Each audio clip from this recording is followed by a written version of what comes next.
Bonjour à toutes et à tous et bienvenue. Aujourd'hui, on va s'attaquer à un gros morceau de la VAE-DAP. Vous savez, cette compétence qui fait un peu transpirer tout le monde, la fameuse compétence 6 du bloc 3. L'objectif ici est très simple. On va la décortiquer ensemble pour vous aider à trouver la situation, celle qui va vraiment parler au jury. Allez, c'est parti.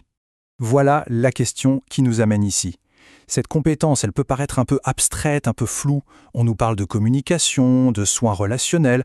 D'accord, mais comment est-ce qu'on prouve une qualité humaine? Par écrit. Beaucoup se demandent si une petite situation du quotidien est assez forte, assez parlante. C'est une super bonne question et on va y répondre tout de suite. Pour y voir plus clair, repartons de la base, de la définition officielle du référentiel. Chaque mot ici a son importance. Établir, ça sous-entend une démarche volontaire, proactive. Adapter, ça veut dire qu'on a analysé la situation. Informer et accompagner, ce sont bien deux choses différentes. Et le plus important, c'est la fin. La personne et son entourage. On voit bien que ce n'est pas que l'interaction avec l'enfant qui est évaluée, mais bien toute la relation de confiance que vous tissez avec sa famille. Donc le véritable défi, il est là. Il ne s'agit pas juste de retranscrire une discussion, il s'agit de prouver à travers un seul exemple toute une posture professionnelle. C'est votre capacité à créer du lien, à gérer l'inattendu et à être un pilier, un soutien fiable, aussi bien pour l'enfant que pour ses parents. Alors, qu'est-ce que le jury attend de vous? Concrètement, soyons clairs, il ne cherche pas la transmission parfaite du soir où tout a roulé comme sur des roulettes. Non, ce qu'il veut voir, c'est une situation que l'on qualifie de riche et complexe.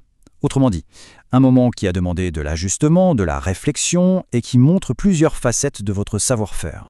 Bon, maintenant rentrons dans le vif du sujet. Comment on fait pour identifier cette fameuse situation clé? L'idée, c'est de piocher dans votre expérience un moment qui, à lui seul, va servir de preuve vivante de votre professionnalisme. Voici quelques exemples de situations qui sont en général très parlantes. Annoncer une fièvre à un parent, ce n'est pas juste donner une info, c'est surtout accueillir son inquiétude. Gérer une période d'adaptation, c'est construire les fondations d'une confiance pour les mois à venir. Faire face à un parent stressé, voire agressif, là on est dans la démonstration d'une vraie intelligence émotionnelle. Le point commun entre tout ça, c'est que ces situations vont bien au-delà d'un simple échange de mots. Elles révèlent une posture professionnelle vraiment solide. Ok, maintenant, on va changer de casquette. Essayons de nous mettre à la place du jury. Qu'est-ce qu'il cherche, lui, derrière les lignes de votre histoire?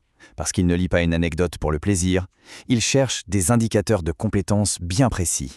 Pour que le jury puisse bien comprendre ce que vous avez fait, votre récit doit être limpide. Cette structure en 4 temps, ce n'est pas qu'un simple guide de rédaction, c'est une méthode pour montrer le cheminement de votre pensée. Contexte, objectif, action et surtout, analyse. C'est cette 4e étape qui fait toute la différence. C'est là que vous passez du « j'ai fait » à « voici pourquoi j'ai fait ça, comment j'ai adapté mon action et ce que j'en ai appris ». Honnêtement, c'est là que tout se joue. Et voilà, en gros, la grille de lecture du jury. Très concrètement, quand ils lisent pertinence de l'analyse, ils se demandent « est-ce qu'on a bien compris les enjeux pour cet enfant et sa famille en particulier ?» Pour qualité des soins relationnels, ils vont chercher des preuves d'écoute, d'empathie, de respect. Et enfin, pour la pertinence des informations, ils vérifient si vos conseils étaient justes, utiles et bien amenés. Votre récit doit donc nourrir chacun de ces points. Avoir la bonne situation en tête, c'est super. Mais savoir la raconter pour la mettre en valeur, c'est une autre paire de manches. Il y a des pièges assez classiques qui peuvent complètement dévaloriser une expérience, même si à la base, elle était excellente. Ce tableau résume tout parfaitement. À gauche, ce qui va donner de la force à votre écrit, l'analyse du pourquoi, la justification de vos choix, l'attention non verbale, et à droite, les erreurs à ne surtout pas faire. Décrire une suite de faits sans relief, raconter une jolie histoire mais sans analyse, et le plus grave, oublier les parents, qui sont vraiment au centre de cette compétence. L'idée, c'est de montrer la partie immergée de l'iceberg, toute la réflexion qu'il y a derrière vos actions. Finalement, pour cette compétence 6, tout l'enjeu, c'est de réussir à passer de la simple description d'une activité à une véritable démonstration de votre savoir-faire. C'est un changement de perspective qui change absolument tout. Cette phrase, elle est tirée d'un guide pour les jurys et elle est capitale. Le jury déduit, il ne peut pas deviner ce qu'il y a dans votre tête. Votre écrit, c'est la seule et unique preuve qu'il a sous les yeux. Si le pourquoi du comment n'est pas expliqué noir sur blanc, eh bien pour lui la compétence n'est tout simplement pas démontrée. Même si dans la vraie vie vous la maîtrisez parfaitement. Le mot d'ordre à retenir, c'est donc celui-ci. Il ne s'agit pas de raconter une journée de travail, il s'agit de décortiquer une situation précise, de l'analyser, de la connecter à vos connaissances, à votre éthique pour prouver que vous maîtrisez la compétence. Le livret 2, ce n'est pas un journal de bord, c'est un véritable dossier de preuve. Alors pour finir, je vous laisse avec cette question.